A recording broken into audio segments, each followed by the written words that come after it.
Subhanahu wa ta'ala ketika Allah hendak menciptakan manusia, malaikat pun bertanya, apakah engkau akan menciptakan makhluk yang kerjaannya merusak dan menumpahkan darah, sementara kami senantiasa bertasbih dan memujimu?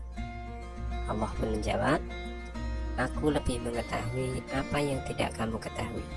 Quran Surat Al-Baqarah ayat 30. Menurut percakapan tersebut, jelas bahwa Allah Subhanahu wa ta'ala telah menciptakan malaikat sebelum diciptakannya manusia. Jadi malaikat itu bukan makhluk khayalan, melainkan makhluk yang benar-benar ada. Siapakah malaikat itu? Sama halnya dengan manusia, malaikat juga termasuk makhluk Allah. Maha suci Allah yang telah menciptakan malaikat dengan berbagai macam bentuk dan keadaan. Ada yang bersayap, ada yang besar, dan lain sebagainya. Terkait dengan malaikat, Allah berfirman dalam Al-Quran, A'udzubillahi minasyaitonirrajim, walahu ma fis samawati wal ard wa man indahu la yastakbiruna an ibadatihi wa la yastakhsirun. Dan kepunyaannya lah segala yang di langit dan di bumi, dan malaikat-malaikat yang di sisinya, mereka tiada mempunyai rasa angkuh untuk menyembahnya dan tiada pula merasa letih. Quran Surat Al-Anbiya ayat 19. Menurut ayat tersebut, malaikat adalah makhluk Allah yang senantiasa taat kepada Allah, tak pernah mempunyai rasa angkuh atau sombong, dan juga tak punya rasa letih atau lelah dalam menjalankan tugas-tugasnya. Sifat-sifat malaikat. Iman kepada malaikat termasuk rukun iman yang kedua. Malaikat diciptakan dari nur ilahi atau cahaya Allah. Ia diciptakan oleh Allah Subhanahu wa ta'ala sebagai utusannya untuk mengurusi berbagai urusan. Adapun sifat-sifat dan perilaku malaikat antara lain, pertama, selalu patuh pada Allah dan tidak pernah berbuat maksiat kepadanya. Malaikat dapat berubah wujud sesuai kehendak Allah. Misalkan, malaikat Jibril kadang-kadang datang kepada Nabi Muhammad SAW menyamar sebagai sahabat yang bernama Dihyah Al-Kalbi, dan juga terkadang seperti sahabat dari Arab Badui. Malaikat tidak makan dan tidak minum. Malaikat tidak memiliki jenis kelamin.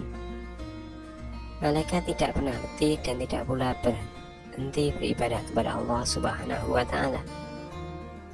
Malaikat senang mencari dan mengelilingi majelis zikir. Malaikat berdoa kepada hamba yang duduk menunggu sholat berjamaah. Jadi, ketika kita atau seseorang hendak sholat berjamaah dan dia menunggu iqamah, maka di situ malaikat senantiasa mendoakannya. Nah, berikut ini perbedaan malaikat, jin, dan manusia. Malaikat diciptakan dari cahaya, sementara jin diciptakan dari api dan manusia diciptakan dari tanah.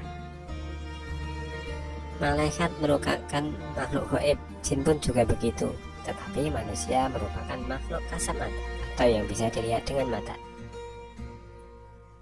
Malaikat selalu patuh dan taat kepada Allah, sementara jin dan manusia adalah makhluk yang ada yang patuh, ada yang tidak.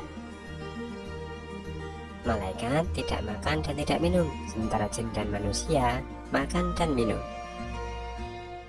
Pikiran malaikat itu jernih dan lurus, sementara jin dan manusia pikirannya selalu berubah-ubah, kadang baik dan kadang tidak. Malaikat tidak mempunyai hawa nafsu, sementara jin dan manusia mempunyai hawa nafsu, sehingga kadang manusia itu ingkar kepada Allah. Begitu juga dengan jin. Berikut ini adalah nama-nama malaikat beserta tugas-tugasnya. Malaikat Jibril atau Ruhul Kudus bertugas menyampaikan wahyu kepada Nabi dan Rasul. Malaikat Mikail, yakni tugasnya mengatur awan, menurunkan hujan, melepas angin, dan membagi rezeki. Malaikat Israfil adalah satu-satunya malaikat yang sampai saat ini belum bertugas, namun juga ia tidak tidur. Dia selalu siap untuk meniup sangkakala, tanda kiamat dan hari berbangkit ketika Allah telah memerintahkan. Malaikat Israel adalah malaikat pencabut nyawa, baik itu manusia, jin, iblis, maupun setan. Malaikat Munkar dan Nakir adalah malaikat yang menjaga di alam kubur, yang akan menanyai manusia ketika telah meninggal. Malaikat Raqib, yakni malaikat yang selalu mencatat amal baik manusia meskipun kecil sekali kebaikannya.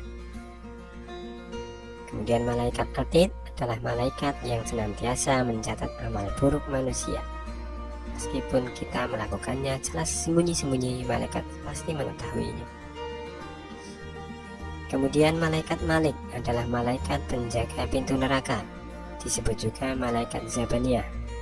Ia adalah malaikat yang sangat kejam. Sementara malaikat Ridwan adalah malaikat yang paling tampan, yang bertugas menjaga dan mengatur kesejahteraan penghuni surga.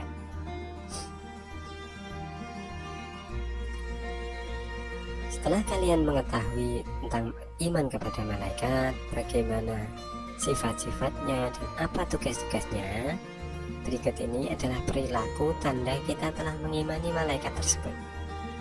Yang pertama, iman kepada malaikat Jibril, yakni selalu berusaha mencari dan memohon hidayah kepada Allah, bersyukur dengan cara banyak mencari dan berbagi ilmu. Beriman kepada malaikat Mikail, kita selalu berusaha secara maksimal untuk mencari rezeki yang baik dan halal. Sementara kepada malaikat Israfil, selalu memohon kepada Allah agar diselamatkan dalam bahaya menghadapi musibah dan huru-hara dunia maupun saat terjadinya hari kiamat. Beriman kepada malaikat Israel, berusaha mempersiapkan diri untuk menghadapi kematian, sehingga kita ini harus berusaha beribadah sebaik mungkin. Beriman kepada malaikat Munkar dan Nakir, perilakunya adalah selalu mohon kepada Allah agar dilapangkan di alam kubur dan diringankan dari siksa kubur. Sementara beriman kepada Raqib dan Atid, kita harus berusaha berhati-hati dalam segala ucapan maupun perbuatan, karena mereka akan senantiasa mencatat amal kebaikan maupun amal keburukan kita. Beriman kepada malaikat Malik, maka kita selalu memohon kepada Allah agar terhindar dari siksa api neraka. Dan terakhir, beriman kepada malaikat Ridwan, selalu memohon kepada Allah agar kita dimasukkan ke dalam surganya yang penuh dengan kenikmatan.